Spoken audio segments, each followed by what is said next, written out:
Bonjour à tous et bienvenue sur Fukai Nihongo. Dans cette vidéo, on va parler de l'application Anki. Anki est une application basée sur ce qu'on appelle des flashcards ou cartes mémoire, et elle permet d'apprendre et de réviser des listes de mots, de concepts, etc. Ces listes ou ces paquets de cartes, on les appelle des decks. Anki peut servir dans un tas de domaines différents, mais en ce qui nous concerne, Anki sera utile pour apprendre du vocabulaire et des kanji. Si on tape kanji dans la barre de recherche de Google Play, on obtient une longue liste d'applications pour apprendre les kanji et du vocabulaire.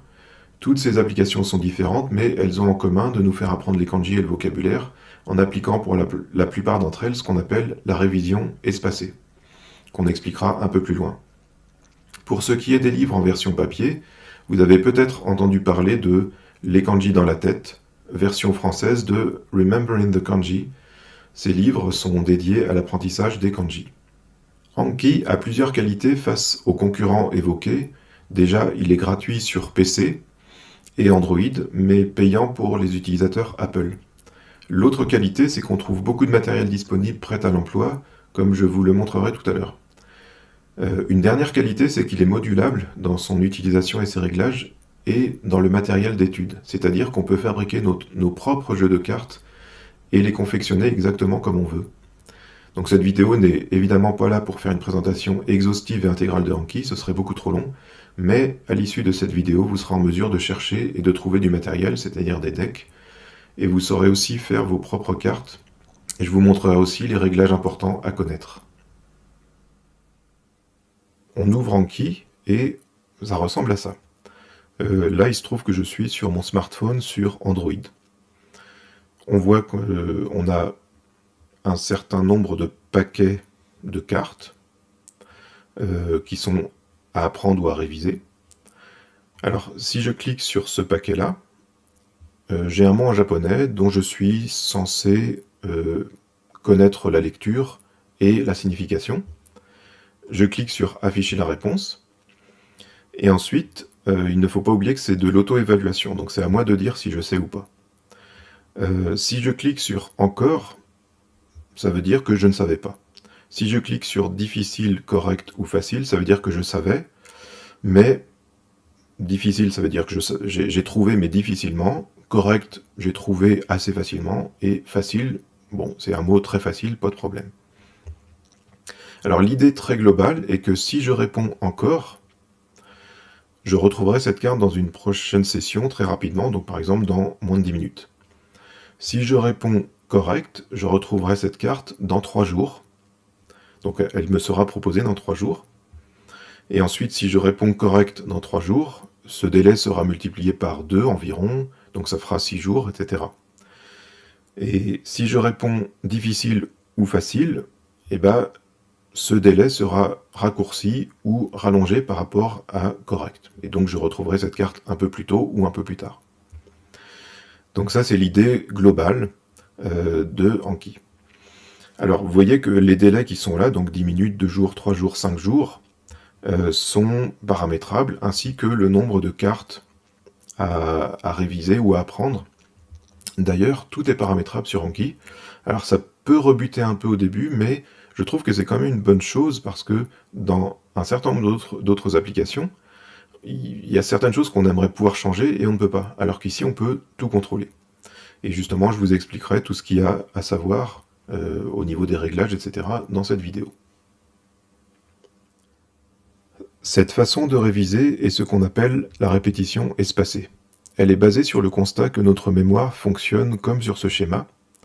Quand on voit de nouvelles informations, par exemple une liste de mots, pour la première fois, on va les oublier presque entièrement au bout de quelques jours. Ceci est représenté par la courbe rouge, qui est celle de la première mémorisation. Les autres courbes représentent la rétention de ces informations à chaque nouvelle révision. On constate que plus on verra ces informations, et moins on aura tendance à les oublier facilement. Sur ce schéma, on le voit au fait que les courbes sont de moins en moins penchées, et donc de plus en plus proches de l'horizontale. L'idée de la répétition espacée est de revoir les choses au moment optimal, juste avant qu'on les oublie, de façon à ce que notre mémoire soit réactivée, et les révisions seront ainsi de plus en plus espacées dans le temps. Alors maintenant, je vais vous montrer comment obtenir des decks sur Anki. Alors quand on va sur Anki, la page d'accueil, on arrive là-dessus, il faut aller dans Anki Web et se créer un compte. Et une fois que c'est fait, on est connecté, on arrive sur une page comme ça. Alors je ne vais pas détailler tout ce qu'on peut faire sur cette page, mais sachez que vous pouvez mettre vos decks, hein, vos decks à vous, les decks que vous avez téléchargés, etc. ici, et ça permet aussi de synchroniser nos révisions quand on utilise plusieurs appareils. Alors je vais aller directement dans Get Shared Decks, donc on va voir les decks qui ont été partagés par d'autres, puis je clique sur Japanese. Donc ici on a beaucoup de decks, hein, plusieurs dizaines, voire centaines. On voit qu'on peut les classer par ordre décroissant en fonction d'un certain nombre de critères. Donc ratings ici c'est pour dire que ce sont des decks qui ont été beaucoup notés, ou qui ont beaucoup d'avis. Modified c'est la date de modification, la dernière date. Notes c'est le nombre de cartes que contient le deck. Audio et images c'est le nombre d'audio et le nombre d'images que contient le deck. Parce qu'effectivement, on peut mettre des audios et des images dans un deck. Alors, ici, on a pris le mot-clé Japanese. On peut aussi taper japonais. Et donc, on va obtenir des decks plutôt en français. On peut taper JLPT. On peut taper kanji, etc. Donc, vous pouvez taper les mots-clés que vous voulez. Donc je reviens sur mon deck Japanese, enfin le mot-clé Japanese. Alors si on prend un deck, donc par exemple celui-là, et que je clique dessus, alors comment ça se présente ? On a en général une description de ce qu'on trouve dans le deck, c'est-à-dire que voilà les informations que contiennent les cartes. On peut voir les avis ici, enfin le nombre de pouces levés ou baissés. Et puis on a des exemples de cartes pour voir ce que les cartes contiennent, donc par exemple recto et verso. Et puis on peut voir les avis, les différents avis qui ont été écrits là, et puis ensuite on peut télécharger le deck. Alors, je reviens ici, et je vais maintenant prendre un deck, le télécharger, et on va le mettre sur le téléphone et regarder ce qu'on peut en faire. Donc je vais prendre celui-là, Kanji in Context. Alors on télécharge et on se retrouve juste après. On se retrouve sur mon téléphone. Alors le deck, je l'ai téléchargé, il est ici. Alors je vais vous montrer essentiellement deux choses. Alors on va faire un appui long d'abord. Donc si je faisais un appui court, j'irais directement faire mes révisions et mon apprentissage. Donc je fais un appui long. Ensuite, je vais dans parcourir les cartes. Alors là, on a les cartes, une par une, qu'on peut modifier. Enfin, on peut faire beaucoup de choses ici, mais je ne vais pas détailler cette partie-là. Je vais directement sur les trois petits points et je vais dans Aperçu. Alors ici, on voit les cartes une par une, avec à chaque fois recto verso, c'est-à-dire question-réponse. Donc déjà, ça nous permet, comme ça, je peux aller un peu plus loin, et ça nous permet de voir à quoi ressemblent les cartes, enfin comment elles sont faites, quoi. Ok, je reviens en arrière. Donc je refais un appui long, et je vais dans Options du deck. Alors ici, je vois tous les réglages qui ont été faits. Donc là, il y a un pré-réglage, par exemple, je vois que c'est pré-réglé sur 6 nouvelles cartes par jour. Donc je vais devoir apprendre 6 cartes par jour. Alors, pour chaque nouvelle carte, il y a une étape d'apprentissage, c'est-à-dire que je vois la carte et elle m'est proposée une nouvelle fois au bout de 3 heures. Ça, je peux le changer et je peux même rajouter de nouveaux intervalles, par exemple 5 heures. Je peux aussi mettre, par exemple, 10 minutes. Donc ça veut dire que ma carte, je vais l'avoir une première fois, ensuite au bout de 10 minutes, et ensuite au bout de 3 heures, et ensuite au bout de 5 heures. Donc ça, c'est si je réponds correct à chaque fois.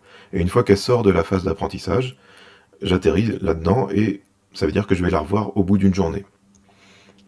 Si je réponds facile, je vais la revoir au bout de 2 jours. Ok.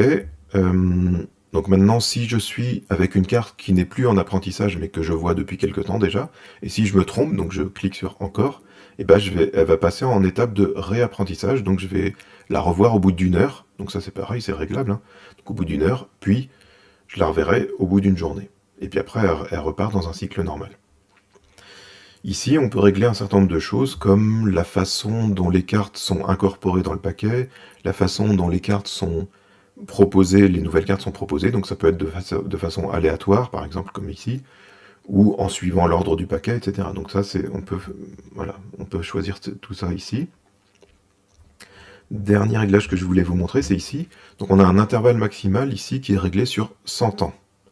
Donc qu'on peut réduire par exemple à 6 mois, donc ça veut dire que au bout de 6 mois, maximum, je revois une carte. Donc je ne verrai pas des cartes avec un délai qui excède 6 mois. Le 1,6 ici, c'est le taux. Alors quand je réponds par exemple correct pour une carte, et si mon délai est de 2 jours, ce délai sera multiplié par 1,6. Donc ça sera 2 fois 1,6 jours, etc. à chaque fois. Si je réponds facile, donc c'est multiplié par 1,6, puis par 1,2 aussi. Donc ça rajoute encore un petit délai. Et si je réponds difficile, au lieu d'être multiplié par 1,6, c'est multiplié par 1,2. Donc ça, je peux le réduire, hein, je peux même mettre 0,5 si je veux. Donc au lieu de 10 jours, ça devient 5 jours par exemple. Et là, j'ai un modificateur d'intervalle global, qui est pour l'instant 1, où je peux changer toutes ces données en les multipliant par un ratio. Donc par exemple, si je mets 1,5, ça multiplie tout par 1,5. Alors dernier truc que je voulais vous montrer, c'est que ça, ce sont des réglages qui sont prévus pour ce paquet, mais pas seulement. En fait, c'est un réglage par défaut utilisé par 3 paquets. Mais en fait, on peut aussi différencier les réglages d'un paquet à l'autre. Donc par exemple, moi, dans mon cas, j'ai 3 pré-réglages. Un réglage où j'ai mis mélange, donc ça me mélange les nouvelles cartes. Un réglage où je garde l'ordre. Et si on veut changer ça, et faire notre propre réglage pour un deck donné, c'est la petite flèche qui est ici. Et donc, on fait ajouter un pré-réglage, donc ça va enregistrer ce truc-là, et puis, ou alors, renommer la présélection. Voilà, donc on se retrouve juste après, maintenant, pour vous montrer comment faire nos propres cartes. Voilà, donc on se retrouve maintenant sur un tableur. Moi je suis sur LibreOffice, donc ça peut être Excel, ça peut être ce que vous voulez, peu importe. Alors j'ai créé 2 colonnes. Première colonne, j'ai mis mes mots écrits en kanji. Et la colonne de droite, j'ai mis la lecture en hiragana, et puis la traduction en français. Et puis j'ai séparé ça par une tabulation du type HTML, c'est-à-dire un saut de ligne HTML, où on met inférieur, BR, supérieur. Donc j'ai fait ça pour chaque ligne. Donc là pour l'instant, c'est au format ODS. Donc avant de l'incorporer à Anki, on va le transformer et on va donc faire enregistrer sous. Et il faut le mettre au format CSV. Donc on fait OK, enregistrer. Alors il me demande de confirmer, je dis oui. Et là, il faut faire attention. Donc là, au niveau des jeux de caractères, il faut choisir Unicode UTF-8. Le séparateur de champ, c'est tabulation, ça correspond à notre BR. Séparateur de chaîne de caractères, je ne l'ai pas vraiment utilisé, donc on peut laisser comme ça. Et on fait OK.